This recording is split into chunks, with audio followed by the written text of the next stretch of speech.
안녕하세요. 박연미입니다. 학창시절에 분식집 플렉스 한 번쯤 해보셨죠? 용돈 받았을 때, 친구 생일 때. 사실 뭐 이런저런 이유 없이도 그냥 집에 가면 왠지 서운한 그런 곳이었습니다. 국물 떡볶이에 튀김 5종 세트, 순대 계란 추가하면 완벽한데 요즘에는 이런 한상 쉽지 않습니다. 기름값, 가스값, 식용유, 밀가루, 계란값 급등했죠. 러시아 퇴각 전에는 이 사태 해결 난망입니다. 전쟁이 끝난다고 해도 농사지어서 수출하기까지 2, 3년 좋게 걸린다고 하는데 국제사회의 빌런인 러시아가 전 세계 밥상 물가를 올려놓으면 학교 앞 분식집 사장님들도 야자 마친 고등학생들도 울상짓게 됩니다. 사슬처럼 얽힌 경제가 그래서 참 무섭습니다. 5월 18일 수요일 여러분은 지금 삶을 발전시킬 경제발전소를 듣고 계십니다.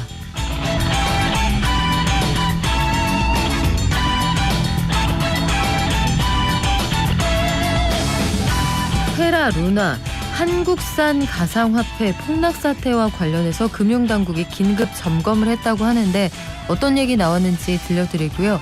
아모레퍼시픽에서도 회사 돈 빼돌려서 가상자산에 투자한 직원들 들통에 나서 해고당했다고 하는데 이런 일 왜 반복될까요? 또 경유 가격이 오르자 정부가 유가 연동 보조금 지급을 확대하기로 했습니다. 서울 아파트 실거래가 지수가 5개월 만에 상승세로 돌아섰다. 이런 소식도 들어와 있고요. 둔촌주공, 우리가 아마 그 단군 이래 최대 재건축 사업이다 이렇게 얘기를 했던 것 같은데 결국은 시공단과 얘기가 안 맞았던 모양입니다. 타워크레인 철거가 시작됐다고 하는데 다양한 경제 소식 한국경제신문 구민기 기자가 전해드립니다. 오늘 우리 장 한번 둘러보고요. 경제 언박싱 하는 날이죠. 러시아와 우크라이나 전쟁으로 국제사회 관계가 참 복잡해졌습니다. 이런 상황 속에서 어느 쪽으로 편먹어 이 분위기에서 독야청청하는 나라가 있거든요. 인도. 인도가 미국 편일까요? 러시아 편일까요? 아니면 나는 나의 길을 간다 이런 입장일까요? 미국은 그런데 대놓고 인도에 대해서 이러저런 참견을 하지 못하는 것 같기도 하고요. 인도가 이렇게 마이웨이 갈 수 있는 이유 알아보겠습니다. 이슈발전소, 정부가 고금리 변동금리 대출을 저금리 고정금리 대출로 바꿔주는 상품 출시를 예고했는데 이거 어떤 내용인지 함께 짚어볼게요. 저희 방송 중에 단문 50원, 장문 100원, 샵 0951로 받고요. TBS 앱, 유튜브도 열어주겠습니다.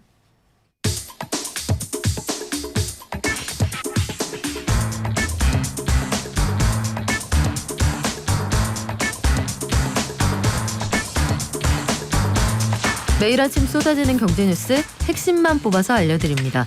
오늘은 한국경제신문 구민기 기자 현장에 나와 있습니다. 안녕하세요. 안녕하세요. 자, 어제 루나 테라 사태 피해 규모가 대충 잠정이 된 모양이죠? 네, 맞습니다. 어제 고승범 금융위원장 포함해서 금융당국 관계자들이 국회 정무위원회 전체 회의에 참석했는데요. 루나 사태 관련해서 질의 시간을 가진 거고요. 당국이 파악한 루나 관련 투자 내역이 최근 기준으로 봤을 때 루나 코인 보유자는 28만 명, 그리고 보유 수량은 700억 개 이렇게 추정한다라고 합니다. 이와 관련해서 금융위는 현재 관계법령 부재에 따라 감독당국의 역할이 제한적이다 이렇게 이야기를 했는데요. 가상자산 관련법이 없어서 자기들이 행동할 수 있는 근거가 없다는 건데 그러면서 이런 사태 다시 발생하지 않도록 디지털자산기본법을 2023년에 제정할 예정이라고 말했습니다. 내년에 제정하고 후년부터는 이게 적용될 수 있게 하겠다. 이게 로드맵인데 이 토대가 되는 용역 보고서가 공개가 된 모양이에요? 네, 어제 한 언론사에서 코인 규제 관련한 보고서가 공개가 됐는데요. 제목이 국회 발의 가상자산법의 비교 분석 및 관련 쟁점의 발굴 검토 이렇게 적혀져 있습니다. 그러니까 이 보고서는 작년 11월에 금융위원회가 국회 정무위원회 요청으로 수행한 연구 용역 결과이고요. 방금 전 말씀드린 내년 제정될 디지털자산 기본법의 뼈대가 될 것으로 예상되고 있습니다. 내용이 어떻습니까? 먼저 현행법보다 더 강한 수준의 인가제, 등록제 만들어야 한다는 내용인데요. 다루고 있는 가상자산 위험성이나 영업이 어떤 유형인지에 따라서 인가 요건을 다르게 해야 한다. 이런 내용이고요. 그리고 또 다른 내용으로는 코인 발행사가 보통 코인 발행하기 전에 내놓는 게 코인 백서라는 게 있어요. 네. 그러니까 이게 코인 밑에 깔린 뭐 블록체인 시스템이 어떻고 뭐 이 코인이 어디에 쓰이고 뭐 어떻게 쓰이고 뭐 이런 내용들을 담은 뭐 사업 계획서, 뭐 전망 뭐 이런 것들이라고 보시면 되는데요. 이 코인 백서 발행하는 과정을 제도화한다 이런 내용이 보고서에 있다고 합니다. 그러니까 코인 발행 20일 전에 백서를 금융당국에 제출하게 강제해야 한다라는 거고요. 백서에는 뭐 발행인의 정보라든가 조달 자금 사용 계획 같이 꼭 필요한 요소도 정해놓고 이거는 백서에 꼭 넣어야 한다. 뭐 이렇게 규정을 해놓아야 한다는 겁니다. 근데 기존의 백서도 이 어떻게 써야 한다 가이드라인이 좀 필요할 것 같은데 일종의 사용 설명서 같은 거잖아요. 네네. 화장품 뒤에 있는 전성분 표시 같은 거이기도 한데 무슨 말인지 모르겠어요. 네.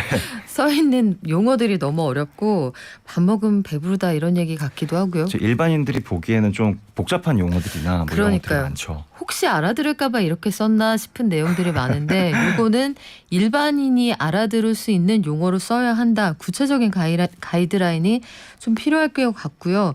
또 다른 내용도 어떤 게 포함이 됩니까? 뭐 또 루나처럼 뭐 공시도 없이 코인을 대량 매각하면은 뭐 형사처벌 대상이 된다거나 뭐 손해배상을 해야 한다 뭐 이런 내용도 적혀 있어요. 그러니까 백서나 주요 공시사항을 수정하는 경우에도 최소 7일 전에 당국에 통지해야 하고요. 뭐 그것을 공시해야 한다고 합니다. 그리고 백서하고 주요 공시사항을 통합 관리하는 디지털 자산 관리원 이라는 시스템도 만들 것이라고 하는데요. 이게 다트라고 주식시장 공시를 관리 감독하는 시스템이 있잖아요. 네. 이 디지털 자산 관리원이 코인판 다트 뭐 이렇게 된다라고 생각하시면 됩니다. 그래요. 이런 공시 과정 반드시 필요할 것 같습니다. 이번에도 결국은 단기간에 대량 매도가 나왔을 때 가격 방어가 안 돼서 여기까지 오게 된 상황인데 어제 또 그 자본시장을 또 깜짝 놀라게 한 상황이 하나 있었어요. 아모레퍼시픽에서는 횡령 사건이 터졌다 이런 소식이 들려왔네요. 근데 요즘 하루 멀다 하고 횡령 사건 터지는 것 같아요. 진짜 왜 그렇습니까? 예, 이게 좀 심각한 수준에 이르는 것 같은데요. 뭐 업계에 따르면은 아모레퍼시픽 영업 담당 직원 3명이 뭐 회사 돈 30억 원 규모를 횡령해서 뭐 주식, 코인, 도박 이런 데다가 돈을 넣었다라고 합니다. 거래처에 상품을 공급하고 돌려받는 돈을 자기 주머니에 넣다거나 뭐 허위 견적서나 뭐 세금 계산서를 발행하는 식으로 회사 자산을 가로챘다라고 하고요. 다른 직원들도 꼬드겨서 뭐 회사 안에서 재택근무할 때 뭐 회사 안에서나 뭐 재택근무할 때 불법 도박판을 벌인 것도 드러났다고 하고요. 네. 예, 뭐 그 근무 중에 뭐 이런 일들을 일어났다라고 합니다. 그게 아모레퍼시픽이 뭐 혐의자들을 징계 처분하고 횡령 금액 환수 조치를 진행했다라고도 밝혔습니다. 네, 요즘 들어서 횡령 사건 사고 소식을 자주 전해드리게 되는데 이게 업종을 가리지 않는단 말이죠. 네. 이게 왜 가능하고 또 어떻게 있을 수 있는 일인지 좀 궁금하네요. 네, 뭐 여러 가지 뭐 이야기들이 나오는데요. 뭐 젊은 직원들이 뭐 코인에 뭐 투자를 하기 위해서 이런 것들이 손을 댔다. 뭐 아니면은 시스템이 굉장히 불합리하게 체계가 되어 있다 이런 이야기들도 많이 나오고요. 실제로도 뭐 엊그저께 뭐 신한은행 부산 영업점 직원이 시제금 2억 원 가로챈 사실도 드러나기도 했고요. 또 지난 13일에는 화장품 기업 클리오 여기 판매 대금 18억 9천만 원 횡령한 직원이 경찰에 구속되기도 했습니다. 그러니까 또 많이들 알려졌다시피 뭐 작년엔 오스템 임플란트 2,215억 원대 횡령도 있었고요. 그리고 계양전기 뭐 245억 원, 우리은행 614억 원 같은 큰 횡령 사건도 계속해서 벌어지고 있는 상황입니다. 이게 그 시스템을 점검을 해서 돌아보면 보통 그렇습니다. 그 유능하다고 평가를 받았던 직원들이 네. 이런 일을 벌이는 경우가 많거든요. 왜냐하면 회사 시스템, 그 신뢰 이런 게 바탕이 안 되면 불가능한 구조이기 때문에 이참에 다들 좀 들여다 보셔야겠어요. 다 상장사들 아닙니까? 네, 맞습니다. 또 요즘 기름값 때문에 고민하시는 분들 많을 텐데 경유 보조금 지원을 늘린다 이런 계획이 나왔네요. 네, 어제 정부가 경유 유가 연동 보조금 지급 기준 가격을 현행 리터당 1,850원에서 1,750원으로 100원 인하한다라고 밝혔습니다. 그러니까 유가 연동 보조금은 유가가 지정된 가격을 넘게 될 경우에 초과분의 절반을 정부가 지원한다라고 하는 제도인데요. 화물차나 뭐 택시같이 경유 차량으로 생계를 잇는 분들이 대상이 된다라고 합니다. 정부는 다음 달 1일 시행을 목표로 관련 고시를 개정한다고 했고요. 지급 시간은 당초 7월 말까지 해서 9월 말까지로 2개월 연장한다고 했습니다. 정책이라는 게 상황에 대한 대응의 성격이라면 그럴 만한 상황이 됐단 얘기네요. 네, 맞습니다. 그러니까 최근 유류세 인하 시행했잖아요. 그러니까 국제유가 올라가지고 이거 부담 줄여주기 위해서 시행하는 조치인데 이번 조치도 뭐 비슷한 조치라고 할 수 있어요. 근데 이게 왜 그렇게 됐냐면 이 유류세 인하를 시행하면서 오히려 이 정책을 시행하면서 경유차 모시는 분들의 유가 부담이 좀 심해졌다. 뭐 이런 이상한 상황이 생겼다라고 해요. 이게 유가보조금이 유류세하고 연동이 돼 있는 게 원인이라고 하는데요. 유가보조금이라는 게 유류세가 높아지면 같이 많아지도록 설계가 되어 있다 보니까 유류세가 낮아지면 또 적어지는 거거든요. 이게 그러니까 최근 유류세가 인하가 됐는데 이에 따라서 보조금도 작아진 거고 경유차 모시는 분들이 부담이 커진 거다라고 이해를 하시면 됩니다. 네, 원래 휘발유에 세금이 더 많이 붙어서 휘발유부터 많이 깎아주면 자연스럽게 가격 역전 현상이 나타나게 됩니다. 자, 우리 부동산 시장으로 가볼까요? 서울의 아파트 실거래가 지수가 상승세로 돌아섰다. 여러 가지를 의미하는 숫자겠네요. 네, 맞습니다. 어제 한국부동산원이 발표한 3월 서울 아파트 매매 실거래가 지수가 5개월 만에 상승 전환했다라고 나타났는데요. 지수는 175.1이고요. 전월 대비해서 1.4포인트 상승했다라고 합니다. 서울 아파트 매매 실거래가 지수는 지난해 10월 180.0을 기록한 뒤에 11월부터 올해 2월까지 4개월 연속 하락했는데요. 대출 규제나 금리 인상 여러 가지 요인들이 겹겹이 쌓이면서 하락세가 계속 나오고 있었던 상황이었습니다. 상승이 된 배경 좀 자세히 알아볼까요? 네, 이게 자료를 발표한 한국부동산원이 분석한 대로라면은 재건축 추진 단지나 일부 초고가 아파트에서 신거래가 거래가 계속 이뤄지면서 가격이 상승했다 이렇게 분석하고 있는데요. 그러니까 대선 이후에 윤석열 정부가 들어서면서 재건축 규제 완화에 대한 기대가 많아졌잖아요. 이런 기대 심리들이 반영된 거라고 보이고 있습니다. 부동산 시장에 큰 뉴스가 어제 하나 더 들어왔는데 둔촌주공 재건축 공사가 중단돼 있는 상태 아닙니까? 예. 이게 상황이 더 심각해진 것 같네요. 네, 엊그제부터 둔촌주공 재건축 현장에서 타워 크레인 해체 작업이 시작했다라고 알려졌어요. 이게 저희도 방송에서 여러 번 알려드렸는데 네. 둔촌주공 공사 현장에서 시공사들이 조합하고 갈등이 심해지고 있었잖아요. 이 줄다리기가 해결될 기미가 보이지 않아서 건설사들이 초강수를 뒀다 이런 분석이 나오고 있습니다. 그러니까 타워 크레인이라는 게 설치에만 6개월 소요되는 건설에서 핵심 장비라서요. 시공사들이 그만큼 공사 중단을 길게 보고 있다. 이런 시그널을 보냈다라고 해석을 하시면 됩니다. 아, 타워 크레인 재설치하는데 그럼 반년 기다려야 되는 네, 거예요? 맞습니다. 해체에만 2개월이 걸리고요. 네. 다시 설치하는 데는 또 6개월이 걸립니다. 그런데 건축 현장에서 공기 단축이 공사비를 줄이는 제일 핵심적인 요소잖아요. 예. 네, 원자재값 올라가고 지금도 분양 일정 늦춰지면서 여러 가지 비용 부담이 늘고 있다고 하는데 요 갈등이 만만치가 않군요. 그래서 지금 그럼 조합 측은 이 상황을 그냥 바라보고 있는 거예요? 네, 아무래도 이게 시공비 관련된 핵심 쟁점이 시공비 관련된 거라 가지고요. 이게 해결되지 않으면은 조합도 시공사도 어떻게 할 수가 없다 이런 상황이고요. 아무래도 이 둔촌주공이 12,032가구가 네. 되는 굉장히 큰 단지잖아요. 그렇다 보니까 전체 주택 공급에도 굉장히 큰 영향을 줄 수가 있어서 많은 사람들이 관심을 갖는 이슈다라고 생각을 하시면 될 것 같습니다. 네, 향후의 사태 어떻게 될지 지켜보겠습니다. 지금까지 한국경제신문의 구민기 기자였습니다. 고맙습니다. 감사합니다. 자, 우리 밖에서는 마스크 이제 안 써도 되지만 실내에 들어가면 아직까지는 지키셔야 할 규칙들 많죠. 방역수칙 끝까지 잘 지켜주시기 바랍니다.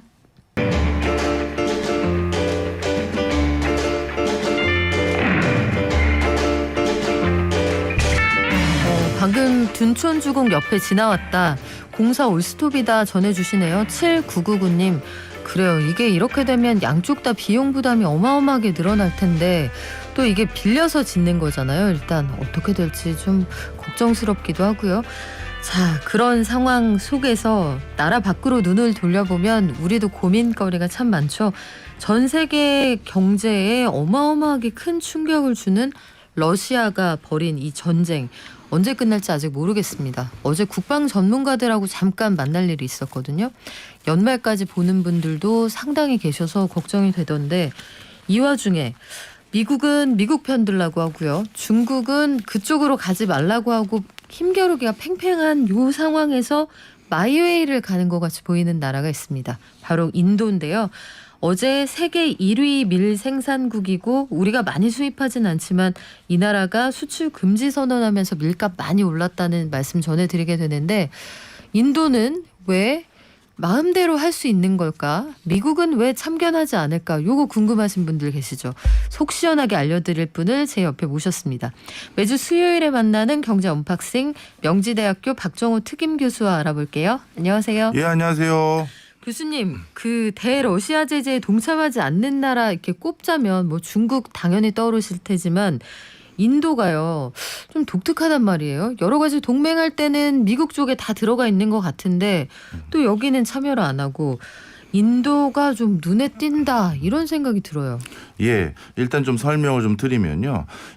사실 불과 한 3, 40년 전만 하더라도 냉전이라는 관점에서 우리가 전 세계 어떤 국가들의 입장을 설명하지 않았습니까? 네. 그러다 보니까 지금도 그 기조가 조금 좀 남아있는 것 같아요. 무슨 얘기냐면 이제 국제사회에서 엄밀히 말하면 너는 어느 편 이 기조는 사실상 의미가 없는 상황입니다. 일단 이 대전제를 좀 말씀을 네. 드려야 되는데요. 그럼 이번에도 그 러시아의 경제 제재에 동참하지 않는 국가들이 어떤 나라들이냐? 대표적으로 인도, 터키, 아제르바이잔, 카자흐스탄, 아랍에미레이트 이런 나라들이고 이스라엘도 포함돼요. 자, 그런데 이 나라들을 네. 상황을 좀 보면 인도는 저 미국과 쿼드라고 해서 아시아 환태평양 지역의 군사 동맹의 가장 중추적인 역할을 하는 국가로 분류되고 있죠. 그렇죠. 그럼에도 불구하고 미국의 러시아 제재에 있어서는 가장 소극적이고 오히려 러시아를 도와주는 듯한 입장으로 지금 선회하여 있는 상태고요. 터키 같은 경우도 러시아의 경제 제재에 동참하지 않고 있는 상황인데 터키는 나토 가입 국가입니다. 그러다 보니까 이것도 앞뒤가 안 맞는 거고요. 아랍에미레이트의 화폐는 미국 달러와 고정환율제예요. 그러니까 그 중동의 여러 국가들은 자신의 화폐를 미국 달러와 일정한 비율로 무조건 고정 환율제를 하고 있는데 그만큼 미국과 아주 긴밀한 연관 관계를 가지고 있는 나라인데 이번에 러시아 경제 제재에 동참을 하지 않았습니다. 더더욱 놀라운 것은 미국의 가장 1순위 우방 국가라고 할 수 있는 이스라엘. 이스라엘도 초창기에는 러시아 경제 제재에 가장 소극적으로 제재까지 할 일은 아니다. 조정을 하자라고 네. 얘기를 하고 있었고요. 그러다 보니까 러시아의 여러 가지 부호들이 경제 제재로 인해서 자신들의 해외 요트라든가 선박이 압류될 것 같으니까 그것들을 전부 이스라엘로 보냈거든요. 네. 그 얘기는 무슨 얘기냐? 이미 전 세계적으로 영원한 우방, 영원한 적국 이런 건 사라졌어요. 그렇군요. 네. 그래서 많은 국가들이 사실 우리나라와 입장이 비슷한 나라들이 참 많아요. 예를 들면 제1의 무역국 중국 아니면 미국, 제2의 무역국 중국 아니면 미국인 거예요. 이런 과정에서 양쪽 국가들의 의존도가 높은 나라들이 대부분이고 그 과정에서 양쪽 모두 너는 우리 쪽을 좀 도와줬으면 좋겠어라는 러브콜을 보냈는데 이때 한쪽 노선을 확실히 잡고 손을 잡는 것보다는 그때 스윙보트를 하는 것이 훨씬 국익에 도움된다라는 걸 확실히 느끼고 있는 게 요즘 국제사회 분위기예요. 그 국제사회 질서가 요즘은 누구 편이 아니라 다 깍두기군요. 예, 더 정확히 말씀드리면 냉전 전에도 다 이렇게 깍두기 같은 역할을 원했었는데 그때는 너무 진영 논리가 확실하다 보니까 네. 눈치가 보인 거예요. 그때는 형아들이 더 무섭게 째려봤거든요. 그렇죠. 네. 그래서 사실 이미 뭐 어떻게 보면 패권 국가라고 불리우는 국가들을 말고는 다 그때 우리가 전략적인 선택을 하자라는 게 대부분의 뭐랄까요 정치 외교 또는 정치 경제학을 공부하신 분들은 다 아는 논리인데요. 네. 하나만 더 말씀드리고 인도 얘기를 좀 드리면 우크라이나 사태만 봐도 마찬가지예요. 우크라이나에 지금 제1 우방국인 것 같이 구는 곳이 미국이지 않습니까? 미국이 지금 우크라이나를 적극적으로 지원하고 있는데 근데 정작 아이러니하게도 우크라이나라는 나라가 구소련이 붕괴돼서 15개 독립국가로 구분되기 시작할 때 우크라이나의 독립을 끝까지 반대했던 나라는 미국이었어요. 정말요? 예, 당시 아버지 부시 대통령이 우크라이나 우크라이나만큼은 절대 독립을 시켜서는 안 된다라고 소련에게 내가 지원금까지 줄 테니 우크라이나를 품으라고 했었습니다. 그거 궁금한데요. 그거 왜 그랬을까요? 그 이유는 왜 그러냐면요. 네. 옛날에 소련에서 14개, 15개 위성국가들마다 각각의 미션을 부여했어요. 왜냐하면 그 위성국가 전체를 아울러서 어떻게 보면 공산진영의 뭐라 할까요? 경제 생태계를 만들어야 되는데 소비에트 연방 안에서 각자 역할을 줬군요. 그렇습니다. 그런데 우크라이나에서 담당했던 역할은 곡창지대라는 역할도 있었지만 또 한 가지 중요한 역할이 군사 병참 기지였어요. 그래서 우크라이나는 세계적인 국방 기술, 그 군사력을 가지고 있었던 그 산업 단지가 우크라이나에 있었어요. 왜냐하면 유럽을 견제하기 제일 좋은 위치가 우크라이나잖아요. 그래서 거기에서 미사일을 배치해 놓고 미사일을 생산하고 탱크, 항공모함 이런 것들을 다 여기다 놨는데 옛날에는 이 발칸반도도 우크라이나 쪽에 해당됐었으니까요. 자, 그래서 어떤 일이 생겼느냐? 갑자기 하루아침에 소련이 패망하고 나서 그 뭐 교통정리를 바로 안 했을 거 아니겠습니까? 그러다 보니까 우크라이나를 독립시키려고 하니까 우크라이나가 세계 3대 핵보유국이 갑자기 돼버린 거예요. 급하게. 예, 급하게. 네. 그러니까 놓고 간 거죠, 주인이. 그래서 우리 영화 보면 가끔 나오는 거 있지 않습니까? 미국이 갑자기 개도국의 어떤 이상한 과학자 또는 정치 지도자가 핵 관련한 시설을 몰래 빼돌려서 그걸로 세계 안보와 경제 질서를 교란하는 뭐 그런 영화들 많이 나오잖아요. 많죠. 바로 그거를 그때 고민했던 게 아버지 부시 대통령이고 미국의 정책 기조였어요. 우크라이나처럼 신생 독립 국가들은 돈이 없기 때문에 제일 먼저 하는 게 자국의 기술, 자국이 가지고 있는 거를 팝니다. 그러면 이 핵무기라든가 군사무기들을 다 외국에 팔 수 있다라고 판단이 들어서 그때 그래서 이 우크라이나의 독립을 끝까지 막으면서 그냥 소련 니네가 이 핵무기도 다 가지고 있었으면 좋겠다. 그냥 관리해. 그냥 이렇게. 그런 생각이었죠. 네. 결국 어떻게 교통정리가 됐느냐. 우크라이나가 독립이 될 때 우크라이나에 있었던 핵무기들의 상당 부분을 소련에 돌려주도록 미국이 권고했었고요. 그리고 지금은 미국이나 서방 세력이 우크라이나의 끝까지 방어를 책임져 주겠다라고 해서 우크라이나는 핵을 없앴습니다. 그렇게 됐는데 지금 뭐 적극적인 도움을 준다라고 보기에는 좀 요원한 것이죠. 참 국제사회의 질서와 역사라는 게 아이러니하네요. 예. 전략적으로 보면 적대적 의존 관계를 유지하기 위해서 뒀던 거 가져가라고 얘기를 했다는 건데 자 그럼 우리 인도로 돌아가서 예. 인도하고 러시아는 어떤 관계인가요? 예, 사실 그동안 인도는 러시아에 철저히 의존할 수밖에 없는 구조들이 몇 가지 있었습니다. 그중에 두 가지가 있는데요. 자원 관련해서 러시아에 의존했던 게 있고 국방 기술과 관련해서 러시아에 의존된 게 있었습니다. 먼저 국방 기술과 관련돼서 말씀드리면 지금은 인도의 과학 기술이라든가 이런 제조업이 상당히 발달돼서 좀 낮아지긴 했었습니다만 한때 인도의 적성국에 해당되는 파키스탄과 중국을 견제하기 위해서 본인들이 필요로 하는 군사 무기의 75%가량을 러시아로부터 조달받아 왔었어요. 인도가 큰 손이었네요. 네. 그리고 반대로 말하면 인도는 소련에서 또는 러시아에서 무기를 주지 않으면 자체 방어에 많이 취약해지는 구조가 되는 거죠. 지금 인도의 주력 탱크인 T-90 같은 경우도 러시아산이고요. 그다음에 인도의 주력 전투기 중에서 미국이들이 대부분 포함되어 있거든요.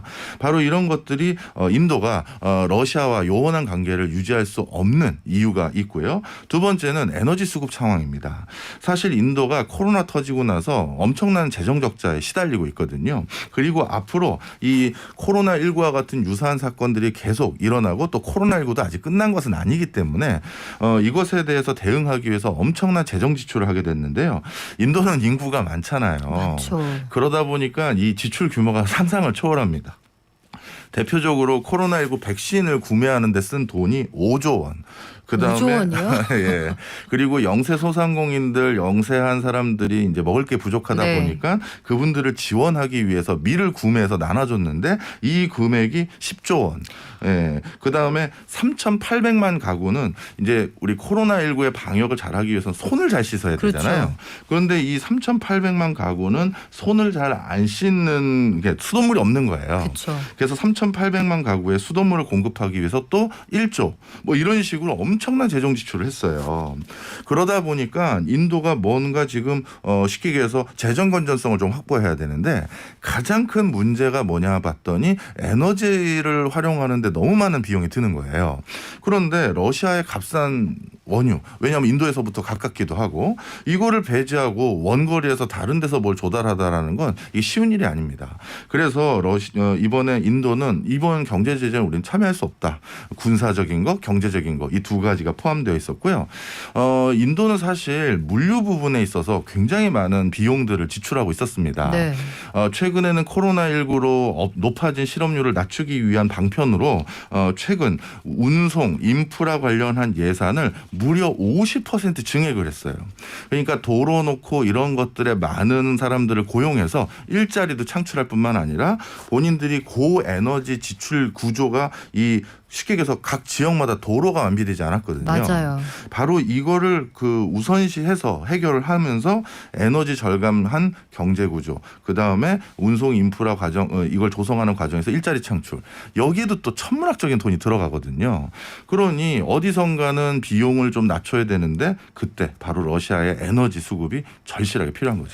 인도 사정은 충분히 알겠거든요. 저도 인도 출장 갔을 때 정말 놀랐던 게 고속도로에 차선이 없는 거예요. 그리고 종종 그 한 차선에서 양방향에서 차가 동시에 달려오는 경우가 있습니다. 그때보다는 좀 좋아졌겠죠. 네. 그리고 환경 이런 것들이 왜 빈부격차가 어마어마하잖아요. 자동차를 타고 지나가면 그 상대적으로 어려운 동네에서 부자 동네로 가는 동안 6, 7, 8, 9, 10년대가 순서대로 지나가는 듯한 그런 느낌을 보게 되는데 알겠어요. 인도 입장은 알겠고 뭐 그런 입장이야. 우리도 마찬가지고 전 세계가 다 나름대로의 사정이 있을 텐데 미국이 그걸 봐주지 않았잖아요. 그래서 대놓고 눈썹을 치켜뜨는 나라들도 있었고 그런 거 눈치 보느라 힘들어 이런 나라 많은데 인도는 보니까 에너지를 결제하는 과정에서 우리는 그 달러 말고 다른 돈으로 결제할게 약간 도발적인 움직임까지 보인단 말이에요. 예, 사실 인도는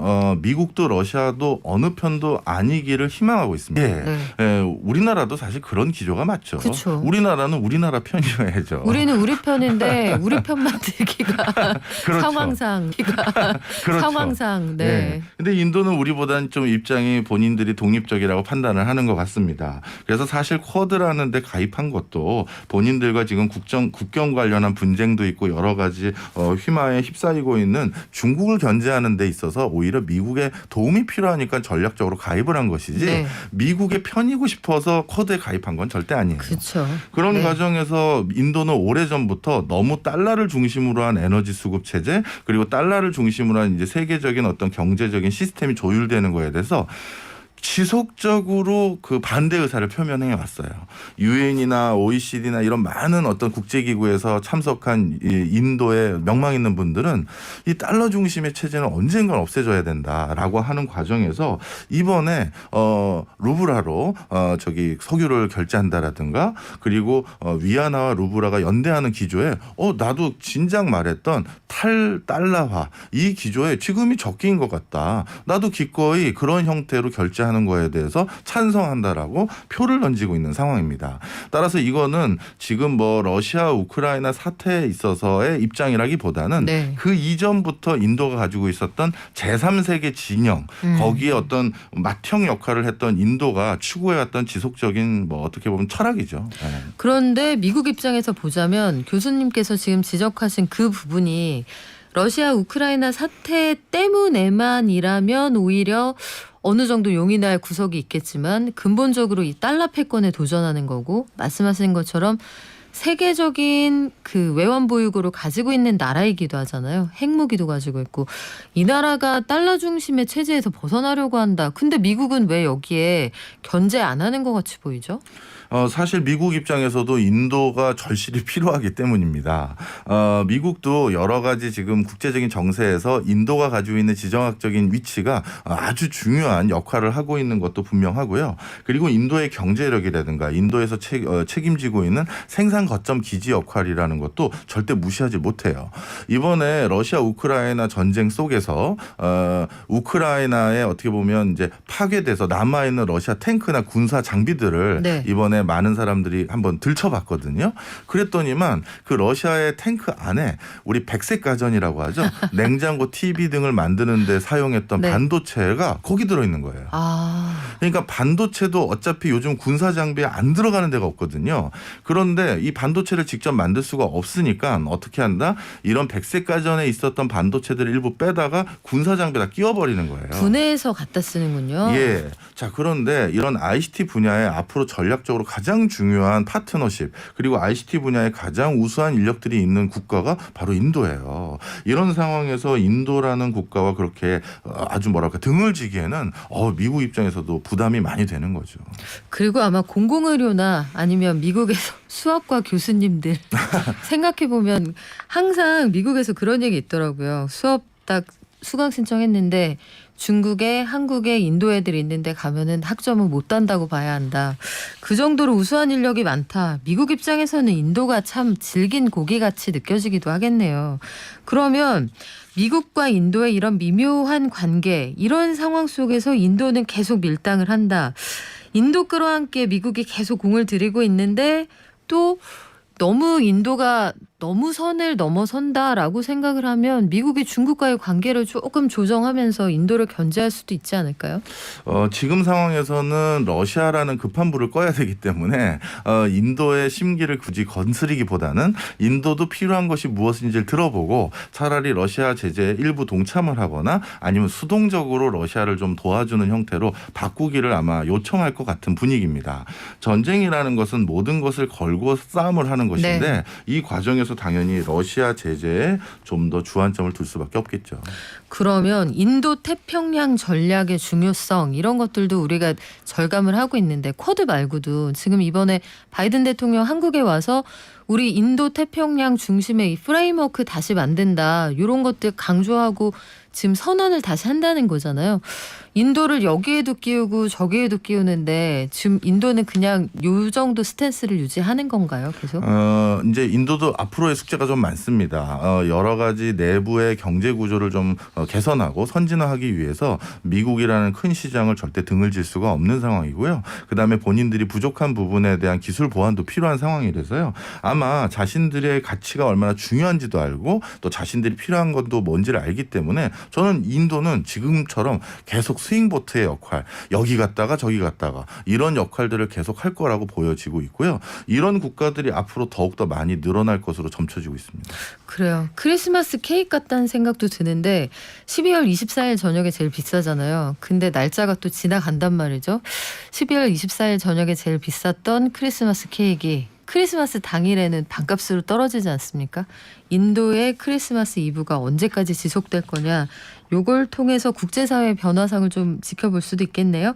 오늘 말씀 여기까지 듣겠습니다. 지금까지 명지대 박정우 특임교수와 함께했습니다. 고맙습니다. 감사합니다. 개미 한 마리 개미 두 마리 개미 세 마리가 사과를 들고 하나 둘셋 영차 네, 국내외 증시 상황 알아볼까요? 키움증권의 한지영 연구원 연결돼 있습니다. 안녕하세요. 네, 안녕하세요. 간밤 뉴욕 증시는 오랜만에 모두 올랐어요. 네, 그 나스닥이 거의 3% 가까이 오르고 S&P 500도 2%대 상승세를 보이는 등 모처럼 좀 동반 급등세가 나타났습니다. 전체적인 시장 흐름을 한번 짚어보자면은 파월 의장의 매파적인 발언이 있었지만 시장에서는 이거를 소화하고 있는 가운데 또 4월 소매 판매와 산업 생산과 같은 실물 경제 지표가 호전되었다는 소식, 또 제임스 블라드 총재가 50bp 인상이 좋을 것이다 라고 시사했다는 발언 등이 이른바 호재성 재료로 작용하면서 3대 지수 모두 긍정적인 흐름을 보였습니다. 종목 단에서는 어제 개인적으로 가장 눈에 띄었던 종목이 월마트인데요. 월마트 주가가 11% 폭락세를 보였습니다.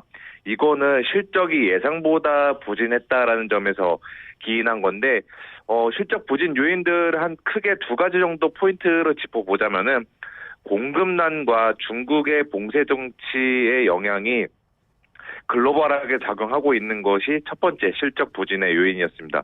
또 다른 것 하나는 음식료품, 그중에서도 신선식품 가격이 크게 상승하면서 소비자들이 저렴한 제품을 찾고 그 과정에서 평균 매출 단가가 하락했다라는 점이 주가 급락의 또 다른 요인이었습니다.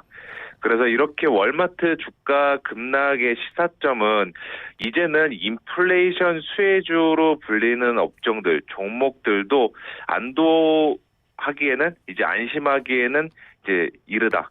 이렇게 좀 바라볼 수가 있습니다.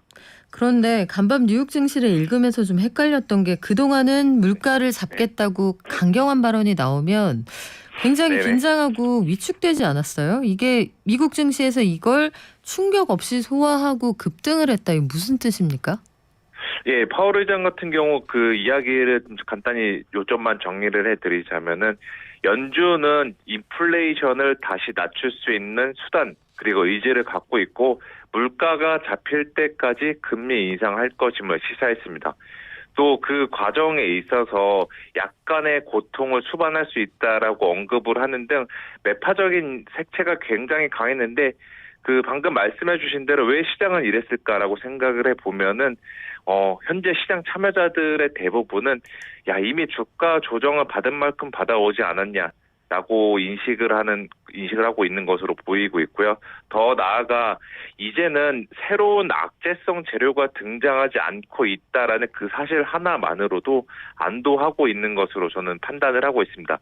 따라서 방금 말씀드린 파월 의장의 발언도 5월 이후 그가 누차례 강조했던 내용에서 크게 달라진 바가 없었다는 측면이 시장에서는 이거를 장중에 상수 취급하지 않았나 이렇게 저는 바라보고 있습니다. 그렇군요. 매파 성향의 세인트루이스 연은 총재 자주 등장하는 분인데 다음번 정례회의에서 0.5%포인트 금리를 올릴 것 같다. 종전에는 0.75%포인트도 주저하지 말아야 된다라고 하더니 이분도 입장이 좀 바뀐 것 같네요. 예, 아무래도 개인적으로 추정컨대 현재 50bp 0.5%포인트 금리 인상이 이미 연준 내에서 상당 부분 의견 교환이 이루어졌던 것으로 바라보고 있고요. 또 본인 역시도 자신의 발언이 시장에 주는 충격에 대해서 신경을 조금 많이 쓰고 있는 것 같습니다. 그래서 한동안 0.75%포인트 금리 인상을 주장하면서 매파 선봉장에 섰던 이 세인트 루이스 연은 총재가 이제 0.5%포인트 인상을 찬성하는 쪽으로 선회했다라는 점도 일각에서 우려하고 있었던 자이언트 스텝 0.75% 금리 인상에 대한 불안을 완화시켜줬던 것으로 저는 바라보고 있습니다. 미국의 4월 경제 지표들도 나왔는데 구체적으로 내용이 어떻습니까? 예, 그 전에 먼저 드리고 싶은 말씀이 지금 증시 주변을 들러보면은 자주 들리는 이야기가 미국도 이제 경기 침체 찾아올 거다. 주식 다 팔고 떠나라. 이런 식의 불안을 조장하는 이야기들을 자주 들리게 되는데요. 이거는 지금 노이즈, 소음에 불과하다는 사실을 이번 소매 판매 산업 생산 지표를 통해서 알 수가 있었습니다. 소매 판매 같은 경우도 예상에 부합하는 양호한 수준으로 나왔고 산업 생산, 기업들이 공장을 얼마나 많이 돌리는 이 지표인 산업 생산 같은 경우는 오히려 예상보다 크게 잘 나왔습니다. 따라서 전체적으로 봤을 때 미국 경기도 그렇고 주요국 경기도 그렇고 연말까지 경기 상승 탄력 자체는 둔화되는 것이 불가피하겠지만 이러한 데이터 상으로 미루어 보아 벌써부터 경기 침체를 베이스 시나리오로 상정해 주가에 반영하기에는 아직은 이른 시점이다. 이렇게 좀 말씀을 드리고 싶습니다. 오늘 우리 증시는 어땠습니까? 예, 그 코스피가 지금 0.4%대 상승세를 보이고 있고 코스닥이 0.7%대 상승세를 보이고 있습니다. 그 미국 증시와 마찬가지로 오늘은 시장의 색깔이 인플레이션 수혜주랑 피해주로 분류되었던 업종들 간의 차별화된 장세를 보이고 있는데 한국전력이나 음식료 업체들 혹은 정유 업체들 같은 경우는 지금 같이 인플레이션 수혜주들은 주가가 빠지고 있는 반면에 성장주 그리고 반도체 혹은 은행 관련주들 이쪽들은 주가가 지금 상대적으로 좋은 모습을 보이고 있습니다. 그렇군요. 지금까지 키움증권의 한지영 연구원이 전했습니다. 고맙습니다. 네, 감사합니다.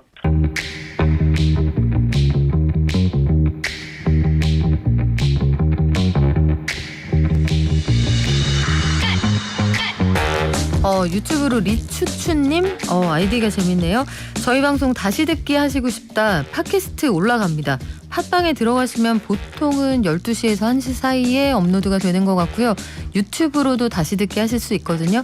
경제발전소로 검색하셔도 되고 제 이름 넣으셔도 되고 최신 순으로 필터해서 업로드 순 이렇게 하시면 오늘 방송부터 역순으로 들으실 수 있습니다. 자, 제 옆에 손님 오셨어요. 매일경제신문의 김유신 기자 나와 있습니다. 안녕하세요. 안녕하세요. 우리 금리 얘기를 제일 많이 하게 되잖아요. 금리가 막 무섭게 올라간다 이런 얘기 나오니까 정부가 그래서 서민들의 이자 부담을 줄여주기 위해서 변동금리 대출을 고정금리 대출로 바꿔준다. 금리도 좀 낮춰준다. 이런 내용을 가지고 있는 안심 전환대출 상품을 내놓는다라고 하는데 일단 요거 기다리는 분들 많을 것 같거든요. 구체적인 내용을 좀 알려주세요. 네, 이번 추가 경정 예산안에서 이 안심전환대출 상품 출시가 예고가 됐는데요. 고금리 변동금리로 주택담보대출을 받고 계시는 분들이 저금리 고정금리로 이 대출을 갈아탈 수 있도록 하는 상품을 의미를 합니다. 그래서 변동금리 위주로 구성된 우리 가계부채 구조를 좀 개선하고 고금리의 부담을 느끼시는 차주들의 부담을 조금 완화시켜주기 위해서 이제 정부가 상품 출시를 예고를 하고 있습니다. 우리나라가 지금 주택담보대출 기준으로 보면 변동금리로 대출받는 분이 한 77% 정도 된다는 거잖아요. 실제로 은행 대출 이용하는 분들 중에서 변동금리 대출 이용하는 분들 비중을 줄이려고 엄청 노력했는데 제가 말씀드린 이 통계가 3월 기준인데 이후에 변화가 좀 있어요? 사실 그렇게 많이 변화가 없는 이유가요. 고정금리 대출보다 변동금리 대출이 한 0.5%에서 1%포인트가량 낮기 때문입니다. 금리가 고정금리가 비싸니까. 맞습니다. 네. 그 이유는 이제 고정금리 같은 경우에는 이제 금리 리스크를 은행이 모두 짊어져야 되기 때문에 금리가 인상됨에 따라서 그 리스크를 은행이 짊어지기 때문에 조금 더 이제 차주들에게 비싸게 받고 있습니다. 그렇다 보니까 금리가 인상될 것이 조금 이제 예상됨에도 불구하고 일단은 조금 싸게 받아보자 이렇게 차주들께서 생각하셔갖고 이제 변동금리를 선택하는 비중이 더 높은 것입니다. 그러면 사실은 각자 본인들이 할 수 있는 합리적인 선택을 하는 거잖아요. 경제 주체들이. 그리고 은행들도 뭐 여러 가지 논란들이 있습니다만 금리가 올라가고 있으니까 자금 조달 비용을 더해서 대출 금리를 올리고 있는 상황인데 안심 전환 대출이라는 상품은 이게 어떻게 가능한 거예요? 이런 상황에서? 사실 이게 주택금융공사가 앞으로 출시를 할 예정인데요. 이제 주택금융공사에서 자금을 마련해갖고 올해 하반기와 내년 상반기 각각 20조 원 규모로 이제 출시를 예고를 하고 있고요. 크게 상품은 두 가지로 아마 구성될 것으로 이제 예상이 되고 있습니다. 네. 일반형과 우대형이 있는데요. 일반형의 경우에는 일단은 소득 제한은 없고 9억 원 이하 주택을 갖고 계신 분들을 대상으로 하고 있고요. 아마 대출 한도는 한 5억 원 가량으로 지금 예상이 되고 있습니다. 반면에 우대형 같은 경우에는 소득 제한이 있는데요. 부부 합산 소득이 연소득 한 7천만 원 이하인 분들을 대상으로 하고요. 주택 가격 같은 경우에도 4억 원 이하, 최대 2억 5천만 원까지 일단은 이 대출을 예고를 하고 있습니다. 그러면 나라 돈으로 큰 주머니를 하나 만들어서 이런 이자를 좀 흡수해주면서 싸게 대출 상품을 판매할 수 있는 여력을 만든다. 이런 뜻이네요. 그러면 신청 요건을 좀 구체적으로 봤으면 좋겠는데 상품의 구성을 알아봤고 신청 요건들을 보면 이게 전반적으로 좀 강화됐다는 얘기가 있어서 지원한다고 하는데 문턱이 높아졌어요. 이렇게 불만을 갖는 분들도 계시더라고요. 사실 이 안심전환대출이 이번에 처음 나온 건 아니고요. 정부에서도 계속 고정금리 대출 비중을 높이기 위해서 2015년과 2019년에도 안심전환대출을 출시를 한 적이 있었습니다. 재미있는 것은 당시에도 이제 주택가격 상한선이 이번과 마찬가지로 9억 원이었어요. 근데 아시다시피 최근 2, 3년 동안에 집값이 굉장히 많이 상승했지 않습니까? 네. 그래서 9억 원이 넘는 주택을 보유하신 분들이 굉장히 많은데 사실 정부는 이번에 안심전환대출을 과거와 마찬가지로 9억 원 상한선을 뒀기 때문에 신청조차 못하시는 분들이 상당히 많을 거다. 그래서 나한테 혜택이 별로 없을 거다라고 이제 불만을 조금 제기하시는 분들이 많이 있습니다. 아, 현실적인 부동산 시장의 거래 시세를 반영하지 못하고 있다. 그래요. 이런 상황 속에서 국회 예산정책처가 안심전환대출 추진 계획 여기에 대해서 재검토할 필요가 있다라고 의견을 냈습니다. 국회 예산정책처라는 곳이 좀 낯설기도 할 텐데 이 부분 어디를 다시 점검하면 좋겠다 이런 의견이에요? 근데 국회에서도 이제 예산을 사용하는 것이다 보니까 이렇게 예산이 적절하지 않은지 이런 것들을 검토하는 기구가 있는데요.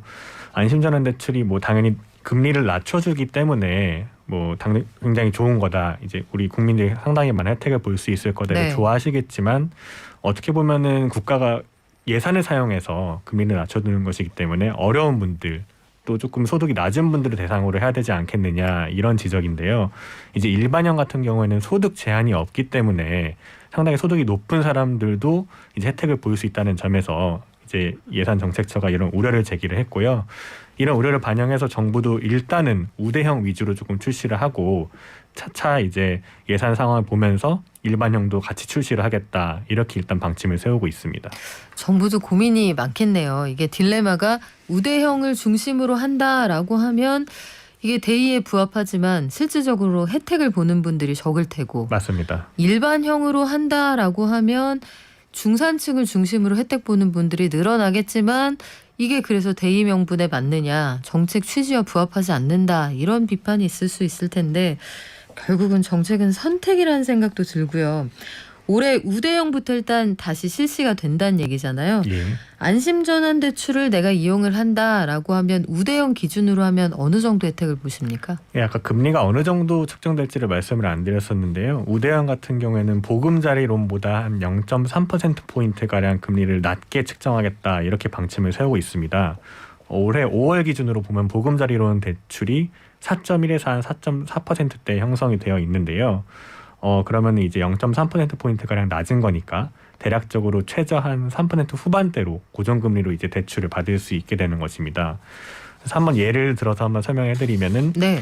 만약에 현재 은행에서 변동금리 한 5%가량으로 2억 원가량 지금 만약에 주택담보대출을 받고 계신 분이 안심전환대출로 전환을 하게 되면은 한 달에 약 20만 원가량 이자가 줄어드는 효과가 발생을 하게 됩니다. 1년이면 200만 원이 넘는 이자를 줄일 수 있다. 이거 굉장히 그 도움이 된다고 생각하는 분들 많을 텐데 그러면 보통은 이게 매진이 빨리 되잖아요. 누가 봐도 좋은 건 내가 봐도 좋거든요. 그래서 사람이 너무 많이 몰린다. 그러면은 이거 어떻게 나눠주나요? 결국 그래서 이제 원칙이 중요한데요. 네. 정부는 어쨌든 간에 이제 어려운 분들을 조금 돕기 위해서 출시하는 만큼 집값이 낮은 순으로 배정을 한다고 이제 얘기를 하고 있습니다. 아, 선착순이 아니라. 맞습니다. 그렇기 때문에 이제 수도권이나 이제 서울의 집값이 다른 지방보다 상당히 더 높기 때문에 이곳에 거주하시는 분들이 이제 받지 못하는 게 아니냐 또 이런 불만도 제기되고 있습니다. 그럴 수도 있겠군요. 지역별로. 그런데 안심전환대출이 그 서민들의 이자 부담을 줄이기 위해서 설계가 된 상품인데 오히려 이게 적극적으로 출시가 되면 시중금리를 올릴 수 있다? 이런 주장도 있어요. 이 얘기는 왜 나옵니까? 이걸 잘 살펴봐야 될 것 같은데요. 아까 말씀드렸듯이 이제 정부가 출시하는 상품입니다. 네. 근데 이번에 추가 경정 예산에 편성된 예산은 1,000억 원 가량이거든요. 그런데 아까 말씀드렸듯이 올해 하반기 20조, 내년에 20조, 한 40조 원 규모를 출시를 한다고 했습니다. 그럼 이 돈을 과연 어디서 갖고 올 것인가? 어디서 나요, 그 돈은? 이제 주택금융공사가 채권을 발행을 해서 이제 자금을 마련한다는 것입니다. 아, 주택금융공사도 당장 이 40조 원에 이르는 큰 돈이 없으니 예, 어딘가에서 꿔와야 되는 거군요. 맞습니다. 채권을 발행해서 이제 자금을 마련하겠다 이런 계획인데요. 그런데 이렇게 정부가 한꺼번에 채권 물량을 채권 시장에 쏟아내게 되면요, 채권의 공급이 늘어나면서 가격은 떨어지게 됩니다. 채권은 이제 가격과 금리가 역외관계에 있습니다. 가격이 떨어지는 만큼 금리는 상당히 상승하게 되는 것이고요. 네. 이게 채권 시장 전반적으로 영향을 미쳐서 대출 금리가 상승하는 효과까지 발생을 하게 될 수 있습니다. 실제로 2015년에 안심전환대출을 출시를 네. 하면서 주택금융공사에서 MBS 이 채권을 대량으로 발행한 적이 네. 있었는데요.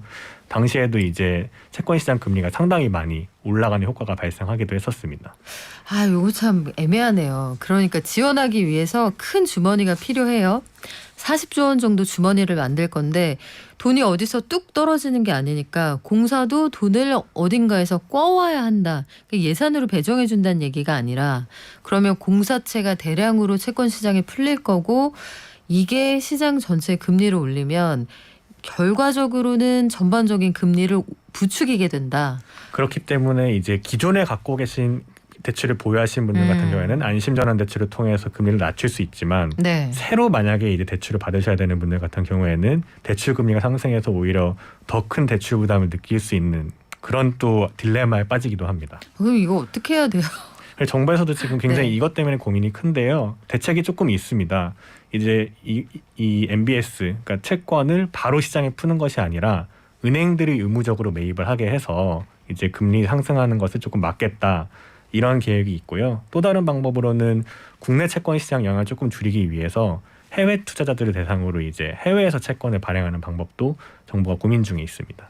근데 일단 은행들한테 중간에서 완충 장치를 좀 해. 이 뚝 역할을 좀 부탁해라고 하면 금융권은 금융권대로 불만이 좀 있을 거고요. 사실 굉장히 불만이 지금 큰 상황인데요. 왜냐하면 사실 은행 같은 경우에는 현재 갖고 있는 대출 채권을 그러면 주택금융공사에 팔아야 되는 입장이어서 사실 그러면 자산이 줄어드는 효과가 발생하게 됩니다. 당시 2015년, 2019년에도 이 상품 출시됐을 당시에 은행들이 실적이 약간 나빠지는 그런 효과도 발생을 했었습니다. 그래요. 국내에서는 금융권에 대해서 그래서 자율성을 지나치게 제약한다 이런 주장도 있을 수가 있을 것 같고 해외에서 이게 흡수가 되면 좋은데 해외 시장도 지금 만만치가 않잖아요. 맞습니다. 그러니까 전 세계에서 지금 채권 시장이 다 난리인데 계획대로 될 것 같아요. 어때요?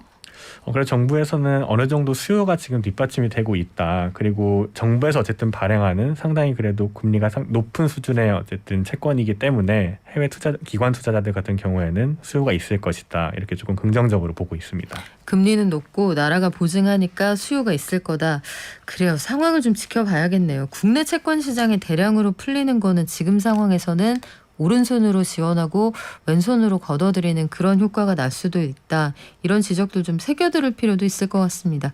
그래요. 오늘 말씀 여기까지 들을게요. 지금까지 매일경제신문의 김유신 기자와 함께했습니다. 고맙습니다. 감사합니다. 금리 때문에 고생하시는 분들 많으시죠? 걱정하시는 분들도 많고 추세적으로 올라갈 것 같습니다. 연말에 우리나라 기준금리를 어제까지 금융기관들의 컨센서스는 대략 2.25에서 아주 높게 보는 곳들은 뭐 2.5까지도 보는 것 같은데 미국 금리도 좀 많이 올라갈 것 같고요.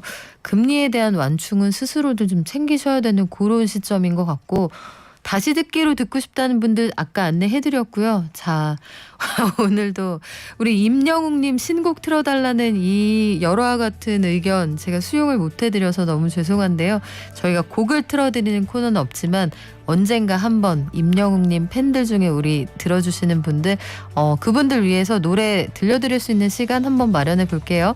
오늘 비 옵니다. 운전 조심하시고요. 저희 내일 돌아올게요. 발전.